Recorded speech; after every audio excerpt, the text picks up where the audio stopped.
Assalamualaikum warahmatullahi wabarakatuh. Rahayu, rahayu, rahayu. Halo sahabat, bertemu kembali bersama saya di Om Eri Obrolan Misteri, yaitu sebuah channel yang bercerita tentang kisah misteri di sekitar kita. Terima kasih buat sahabat yang sudah subscribe, dan yang baru bergabung silahkan subscribe, karena subscribe itu gratis.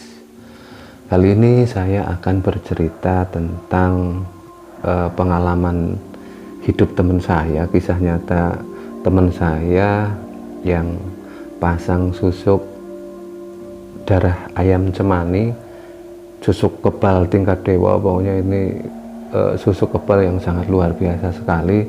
Bahkan jangankan senjata tajam, benda tumpul berat pun tidak bisa melukai dia. Tapi ending ceritanya ada sebuah kisah ya tragis lah, atau sebuah karma yang menimpa dirinya karena dia pasang susuk maha sakti tersebut. Bagaimana ceritanya? Silahkan simak video ini dari awal sampai akhir.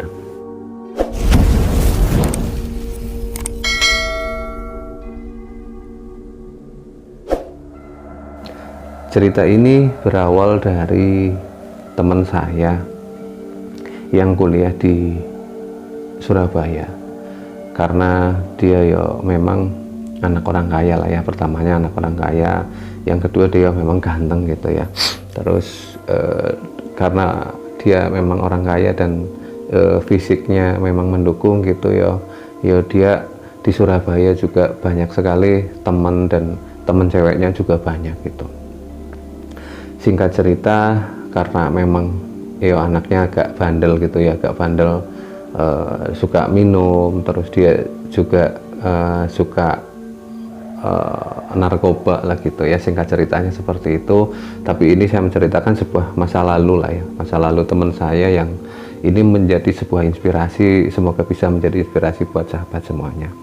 Singkat cerita, teman saya kuliah di Surabaya, kemudian di sana dia akhirnya terlibat dalam sebuah peredaran sebuah narkoba lah gitu. Intinya dia menjadi sebuah bandar narkoba di sana gitu. Karena memang dunianya kan dunia kota besar keras gitu ya, makanya dia itu berpendapat kalau di kota harus kuat lah, harus sakti gitu. Makanya dari pikiran tersebut teman saya itu mendatangi semua paranormal yang sedengarnya lah, kalau ada paranormal sakti yang bisa mengisi ilmu kebal pasti dia datangi gitu. Bahkan apapun bentuknya, apapun jenis susuknya dia pakai, mau susuk, mau ilmu, mau apapun, kalau dia dengar untuk kesaktian dia datangi gitu. Udah berpuluh-puluh dukun lah atau paranormal yang dia datangi gitu ya, untuk kesaktian dia gitu. Tapi karena yang namanya ilmu seperti itu kan tidak ada puasnya gitu, yang namanya ilmu nggak ada itunya. Akhirnya setiap ada yang datang mengabari kalau ada orang pinter, dia pasti datang. Suatu ketika temannya mengabari kalau ada seorang guru lah, guru yang sakti mandraguna, dan katanya ilmu kebalnya luar biasa sekali gitu. Singkat cerita, dia itu mendatangi paranormal tersebut lah. Bahkan dia sempat ngobrol kalau itu seorang warok gitu. Warok itu kan orang yang sangat terkenal sakti lah di daerah Jawa Timur gitu ya. Nah, singkat cerita dia berguru lah ke situ. Dia berguru ke situ. Awalnya guru itu tidak merespon lah. Cuman bertanya, buat apa kamu pengen sakti, buat apa kamu pengen kebal gitu ya. Tapi karena memaksa, dan memang karena teman saya kan orangnya ini ya, suka beri gitu ya. Jadi kalau datang itu ditolak dia ngasih rokok, dia ngasih oleh-oleh yang banyak gitu. Toh akhirnya nggak enak gitu. Akhirnya suatu ketika gurunya menyanggupi lah, oke, kalau kamu memang benar-benar berminat untuk ilmu kebal yang benar-benar kebal, yang sakti gitu, kamu beberapa hari lagi datang ke sini. Tapi kamu harus menyiapkan syarat ini sebagai syaratnya gitu, disebutkan syaratnya gitu. Setelah kesepakatan beberapa hari, akhirnya teman saya datang ke situ dengan membawa semua syaratnya. Terus gurunya bilang, kamu harus puasa di sini selama 3 hari 3 malam, kamu sanggup nggak? Dan akhirnya teman saya itu menyanggupinya, oke siap mbah gitu. Akhirnya setelah berpuasa 3 hari si teman saya itu pas malam keempatnya gitu, malam keempatnya habis isya ditemui gurunya gitu. Dan guru itu menyebutkan atau ngomong ke teman saya kalau udah kamu sekarang kungkum atau berendam gitu ya. Jadi di dekat padepokannya atau perguruannya itu ada sungai yang tempuran 3 gitu ya. Jadi ada sungai 2 gitu mengalir gitu. Jadi ada 3 sungai mengalir jadi 1 gitu. Di pas muara itu teman saya suruh berendam gitu. Pokoknya teman saya waktu itu nekat, pokoknya pengen sakti gitu, apapun yang diperintahkan oleh guru ya siap gitu. Tanpa banyak bicara, teman saya pun ya langsung masuklah ke dalam air dan ke tengah-tengah muara. Dan kata teman saya cuman segini sih, cuman yo seleher lah, dalamnya cuman seleher pas di tengah gitu. Sesuai perintah guru, teman saya itu berdiri di situ gitu. Berdiri di situ ada beberapa lama gitu. Yo sebenarnya sempat takut juga karena yo dia kan nggak pernah gitu ke sungai itu, apalagi malam-malam. Tapi karena tekadnya yang kuat, akhirnya dia memberanikan diri gitu. Sekitar jam setengah 12 nggak ada apa-apa gitu. Teman saya berpikir waduh nggak ada apa-apa, cuman dingin gitu ya. Tapi guru belum memanggil untuk ke pinggir gitu. Akhirnya dia melanjutkan. Dan tiba-tiba sekitar jam 12 lah, jam 12 malam, teman saya mulutnya kebuka dengan sendirinya gitu. Dia itu melongo gitu ya, mulutnya dengan sendirinya terbuka dan kaku, dan dia nggak bisa menutupkan mulutnya gitu. Tiba-tiba seperti itu dia wow gitu ya, kenapa mulut saya kok tiba-tiba membuka sendiri gitu. Dan tanpa dia ketahui, tiba-tiba dari arah berlawanan gitu, dari atas muncul sebuah cahaya warna kuning, kata teman saya, dan cepat sekali tiba-tiba masuk ke dalam mulutnya gitu. Masuk ke dalam mulutnya dan masuk ke dalam. Dan setelah cahaya itu masuk ke dalam mulut teman saya, barulah mulut itu bisa tertutup kembali gitu. Setelah itu sebelum dia menyadari kejadian itu, tiba-tiba gurunya dari pinggir gitu manggil dia, hei kamu kesini gitu, kata gurunya ke teman saya itu. Tanpa pikir panjang, karena ya memang sudah dingin gitu ya, terus sudah lama gitu, akhirnya minggir gitu. Kejadian baru setelah belum nyampe ke pinggir gitu, teman saya sudah berpikir, loh kok aneh gitu ya, kok di pinggir itu banyak sekali kumpul murid-murid guru saya gitu. Dalam hati teman saya bilang seperti itu, kok mereka pada bawa golok, bawa senjata tajam, bawa pentungan gitu, banyak, ada berapa orang, ada puluhan orang bawa senjata semua gitu. Dia berpikir ada apa gitu, saya salah apa gitu. Terus dia sempat berhenti sebentar sebelum naik gitu. Terus gurunya ngomong, udah kamu kesini, mendekat ke sini gitu, kata gurunya.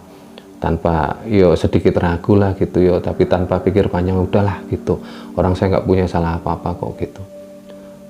Dan ternyata apa yang dipikirkan dari teman saya menjadi kenyataan lah gitu. Setelah dia ke pinggir, bukannya sih disambut dengan baik, ternyata dia dikebukin gitu sama murid-murid, dan gurunya hanya melihat saja. Dikebukin, dipacok, diapok gitu, pokoknya di situ dikeroyok lah puluhan orang gitu. Teman saya kaget gitu, tapi nggak bisa apa-apa lah ya, yang dikeroyok puluhan orang gitu. Dan gurunya ketawa gitu. Tapi saat itu teman saya belum menyadari, ternyata setelah ada 15 menit lah dikeroyok, dipacok, apa gitu, gurunya terus datang gitu, udah gitu. Dan ternyata teman saya kaget gitu, ternyata dia itu nggak luka sedikit pun, padahal dipacok, digebuk, dipacok, dan dia tidak merasakan apapun gitu. Terus gurunya bilang, itu kamu udah dapat gitu, kamu udah mulai sekarang kamu sudah menjadi orang yang kebal lah dari segala senjata gitu. Nah setelah itulah kejadian dimulai, boleh dibilang teman saya singkat ceritanya malang melintang lah di sana gitu. Pernah dia cerita suatu ketika pada saat dia lagi nge-gym gitu, lagi fitness gitu, sendirian gitu ya, fitness gitu ya, karena dia sudah pede sekali lah ya, karena badannya udah nggak kebal, udah kebal senjata apapun gitu, bahkan wah jangankan itu. Nah tiba-tiba ada preman datang dua lah, tinggi besar tatoan gitu, bertiga tinggi besar tatoan gitu. Tiba-tiba yang dua ke belakang megangin tangan teman saya, yang dua kanan kiri gitu, yang satu bilang gitu, kamu yang namanya ini ya gitu. Terus teman saya, iya emang kenapa gitu, kamu berani-beraninya ngedarin barang kayak gini di daerah saya tanpa tanpa banyak bicara. Tiba-tiba preman itu ngambil barbel 10 kilo gitu ya, langsung diantemin ke mukanya, dek ke muka teman saya gitu, dek sampai berapa kali lah dihajar lah teman saya gitu. Dan anehnya teman saya cuma senyum gitu, dan kata teman saya itu tidak merasakan sedikit pun sakit atau apa gitu, padahal baru 10 kilo kan tahu sendirilah ya sebesar apa gitu. Terus akhirnya karena yo teman saya dipukul nggak apa-apa, preman itu akhirnya kabur semua dan ketakutan gitu. Semenjak saat itu nama teman saya memang di daerah situ melejit lah gitu ya, melejit, terus yo punya nama di situ dan semakin bebas lah untuk melebarkan sayapnya di situ gitu sambil kuliah yo, karena memang cari duit saat itu kan sangat gampang menurut dia, karena yo memang jalurnya kayak gitu ya. Yo akhirnya teman saya semakin melebarkan sayap dan itu. Dan satu kesenangan teman saya, dia main motor ya, main road race gitu ya, balap motor gitu ya. Nah dia pernah cerita, pokoknya dia kalau misalnya nggak juara satu atau nggak di depan, ya pokoknya di depannya ditabrak gitu. Saya nanya waktu itu, loh kalau di depannya ditabrak kamu jatuh dong? Iya biasa, memang saya sengaja jatuh gitu. Dia bilang kalau misalnya pas jatuh ke aspal gitu ya, kulitnya nggak apa-apa, bahkan iyo ibaratnya kayak mercikan api gitu, kayak yang besi gitu kena aspal seret gitu. Jadi kalau pas dia jatuh itu kulitnya itu ya memercikan api lah gitu. Memang ilmunya yo dia aku memang sangat luar biasa sekali, tapi yo memang dia emosinya sangat tinggi karena mungkin dia merasa sakti atau gimana lah ya. Jadi yo akhirnya teman saya itu terkenal lah di daerah sana, yo kalau misalnya balapan yo mending ngalah daripada harus ditabrak dong. Yo mereka kan nggak, si teman saya itu kan nggak apa-apa jatuh ke aspal gitu. Singkat cerita, suatu ketika teman saya jatuh cinta lah ke seorang gadis gitu, dan saat itu teman saya ngomong kalau dia benar-benar sangat mencintai gadis itu dan serius niat untuk dinikahi gitu. Karena niat serius, akhirnya teman saya melamar ke orang tuanya gitu. Terus setelah melamar, orang tua hanya menjawab, yo mas kalau masalah jodoh yo terserah anak saya cewek gitu, pacarnya panjenengan gitu. Kalau misalnya anak saya mau sama panjenengan monggo gitu. Singkat cerita, si cewek itu pun mau sama teman saya, tapi dengan satu syarat yaitu ilmu yang sekarang ada di dalam tubuh teman saya harus dibuang semua gitu, kata si cewek itu gitu. Teman saya sempat galau sebenarnya, sempat ya kenapa ilmunya harus dibuang gitu ya, tapi karena cintanya ke cewek itu, karena ya memang niatnya mau serius, ya udahlah nggak apa-apalah, saya demi cintanya, karena memang niat mau nikah, ya udah dibuang aja nggak apa-apa gitu. Akhirnya berencana untuk membuang, tapi saat itu teman saya bilang di daerah sana itu tidak ada yang bisa membuang ilmunya gitu. Ke kiai sudah berapa kali, ke paranormal sudah berapa kali, bahkan puluhan gitu, tapi dari beberapa yang didatangi tidak ada satupun yang sanggup untuk membuang ilmunya gitu. Akhirnya proses tunangan pun tetap berjalan sambil mencari paranormal. Kira-kira berapa ya, sekitar beberapa hari lah, sekitar satu minggu sebelum hari pernikahan, teman saya mendengar ada seorang kiai yang sangat sakti yang katanya bisa membuang ilmu apapun gitu. Karena memang janjinya ke ceweknya mau buang ilmu itu, akhirnya dia ngajak ceweknya tersebut untuk ke tempat kiai tersebut. Ke ceweknya, yuk antar ke kiai, seorang kiai mau buang ilmu sesuai janji saya, karena untuk menunjukkan keseriusan saya makanya saya mau buang ilmu, semua ilmu saya lah ke kiai itu.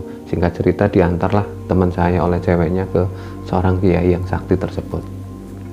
Tiba di sana, kiainya hanya tersenyum gitu, "Mas mau ngapain?" gitu. Teman saya langsung ngomong, "Pak, saya mau inilah buang ilmu," gitu. "Kenapa dibuang?" gitu. Akhirnya teman saya menceritakan, terus ya udah gini aja, dikasih air putih lah sama kiai tersebut. Dikasih air putih di hadapannya, "Mas tolong minum. Tapi sebelum Mas minum, Mas ceritain dulu apa yang membuat Mas kekuatannya begitu ya kuat banget kerasa sama saya." Kiai itu bilang seperti itu.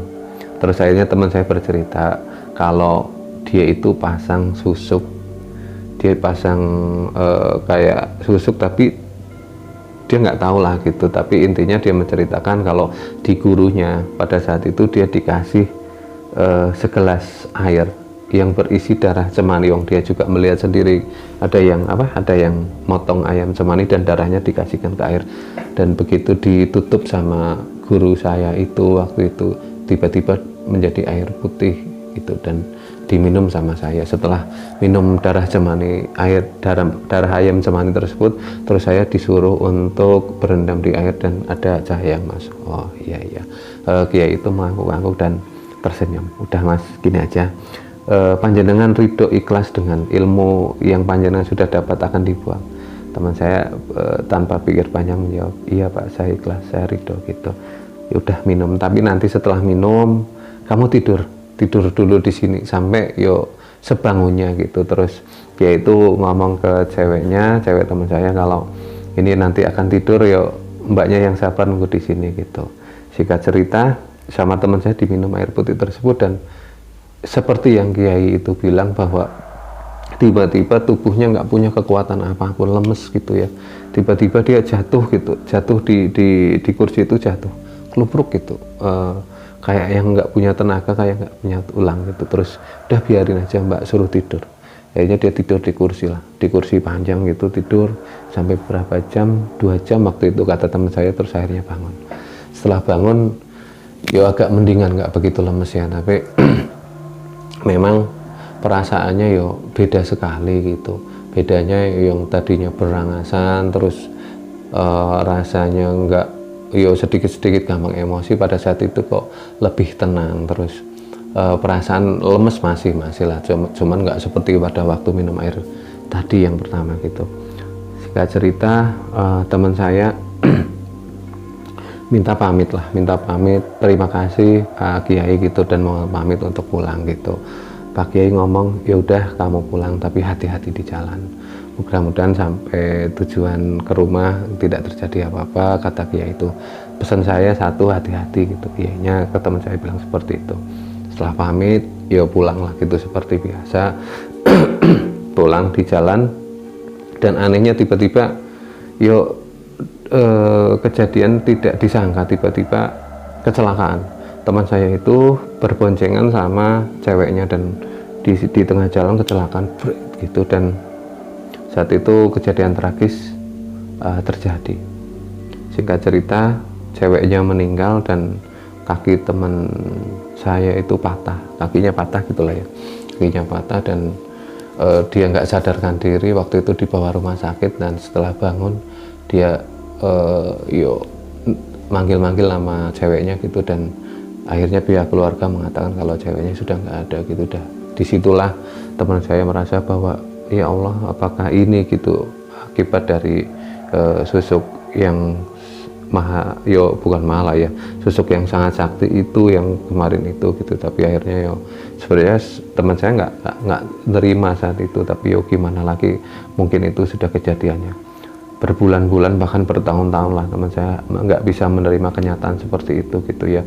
Orang yang sangat dia cintai kurang waktu beberapa hari lagi menikah, tapi ternyata meninggalkan dia gitu. Padahal cewek ini menurut dia sangat baik sekali lah ya gitu, bisa menerima apapun keadaannya, walaupun keadaan teman saya itu memang agak gitulah, temperamen, gampang marah, tapi selalu disadarkan gitu.